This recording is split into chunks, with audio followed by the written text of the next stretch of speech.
വിശുദ്ധ കുർബാന നിയോഗം. സുതാര്യതയും വിശ്വാസ്യതയും ഉറപ്പാക്കണമെന്ന് വത്തിക്കാൻ. കുർബാന പണം സംബന്ധിച്ച് കൂടുതൽ സുതാര്യതയും വിശ്വാസ്യതയും ഉറപ്പാക്കുക എന്ന ലക്ഷ്യത്തോടെ വത്തിക്കാൻ പുതിയ ഉത്തരവ് പുറപ്പെടുവിച്ചു. ഫ്രാൻസിസ് പാപ്പായുടെ അംഗീകാരത്തോടെ വത്തിക്കാൻ വൈദിക കാര്യാലയം പുറത്തിറക്കിയ പുതിയ ഡിക്രി അനുസരിച്ചുള്ള ചട്ടങ്ങൾ ഈസ്റ്റർ ദിനത്തിൽ നിലവിൽ വന്നു. വിശുദ്ധ കുർബാനയർപ്പണ നിയോഗം, അതിലേക്കായി വിശ്വാസികൾ നൽകിയിരിക്കുന്ന തുക, കൂടുതൽ നിയോഗങ്ങളോടെയുള്ള വിശുദ്ധ ബലിയർപ്പണം തുടങ്ങിയ വിവിധ കാര്യങ്ങളുമായി ബന്ധപ്പെട്ട മോസ് യൂജിത്തേർ എന്ന ഡിക്രിയും നിലവിലെ കാനോനിക നിയമവും ആധാരമാക്കി സെക്കുന്തും പ്രൊബാത്തും എന്നാരംഭിക്കുന്ന പുതിയ ഡിക്രിയാണ് ഓശാന ഞായറാഴ്ച വത്തിക്കാൻ പ്രസിദ്ധീകരിച്ചത്.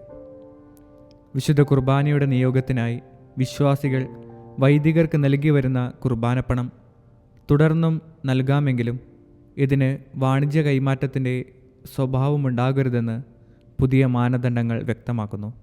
കുർബാനപ്പണം കൈപ്പറ്റാതെയും പാവപ്പെട്ടവരുടെ നിയോഗങ്ങൾക്കായി വിശുദ്ധ ബലിയർപ്പിക്കുന്നതിന് പുതിയ ഡിക്രി വൈദികരെ ആഹ്വാനം ചെയ്യുന്നു. രൂപതകളിൽ അധികമായി ഉണ്ടാകുന്ന വിശുദ്ധ കുർബാന നിയോഗങ്ങളും അതിനായി ലഭിച്ച തുകയും മിഷൻ പ്രദേശങ്ങൾക്കോ ബുദ്ധിമുട്ടുള്ള മറ്റ് ഇടവകകൾക്കോ നൽകുന്നത് സംബന്ധിച്ച് മെത്രാന്മാർക്കുള്ള നിർദ്ദേശങ്ങളും പുതിയ ഡിക്രിയിൽ ഉൾക്കൊള്ളിച്ചിട്ടുണ്ട്.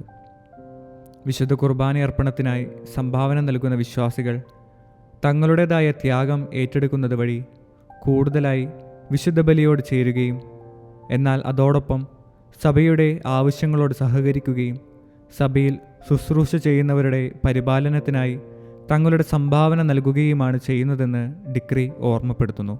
വിവിധ നിയോഗങ്ങൾ ഉൾക്കൊള്ളിച്ചുകൊണ്ട് ഒരു വിശുദ്ധ ബലിയർപ്പിക്കുന്ന പതിവ് ഇനി മുതൽ കൂടുതൽ കൃത്യമായ നിബന്ധനകളോടെ മാത്രമേ പാടുള്ളൂ എന്ന് ഡിക്രി ഓർമ്മിപ്പിക്കുന്നു.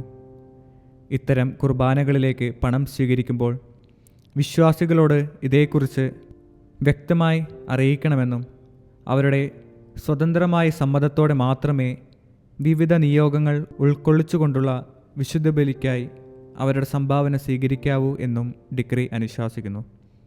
വിശുദ്ധ കുർബാന നിയോഗത്തിലേക്കായി ഓരോ വ്യക്തികളും നൽകുന്ന സംഭാവനയ്ക്ക് ഓരോ വിശുദ്ധ ബലി വീതം അർപ്പിക്കപ്പെടണമെന്ന ചട്ടം പാലിക്കപ്പെടുക, വിവിധ നിയോഗങ്ങളോടെ ഒരു വിശുദ്ധ ബലിയർപ്പിക്കുന്ന പതിവ് കുറയ്ക്കുക എന്നീ ഉദ്ദേശങ്ങളും പുതിയ ഡിക്രിക്ക് പിന്നിലുണ്ട്. കുർബാനയ്ക്കായി സംഭാവന സ്വീകരിക്കുമ്പോൾ അത് കൃത്യമായി രേഖപ്പെടുത്തപ്പെടുന്നുവെന്നും അതനുസരിച്ചുള്ള വിശുദ്ധ കുർബാനകൾ അർപ്പിക്കപ്പെടുന്നുവെന്നും ഉറപ്പാക്കാൻ മെത്രാന്മാർക്കും വികാരിമാർക്കുമുള്ള കടമയെയും ഡിക്രി പരാമർശിക്കുന്നുണ്ട്. വിശുദ്ധ കുർബാനയുടെ ആധ്യാത്മിക സമഗ്രത കാത്തുസൂക്ഷിക്കുക, നിയോഗങ്ങളുമായി ബന്ധപ്പെട്ട സുതാര്യതയും വ്യക്തതയും ഉറപ്പാക്കുക, സഭ കുർബാനയുടെ നിയോഗങ്ങളുമായി ബന്ധപ്പെട്ട തങ്ങളുടെ സംഭാവനകൾ കൈകാര്യം ചെയ്യുന്നത് സംബന്ധിച്ച് വിശ്വാസികളുടെ വിശ്വാസ്യത ഉറപ്പാക്കുക എന്നിവയും പുതിയ ഡിക്രി ലക്ഷ്യം വയ്ക്കുന്നു.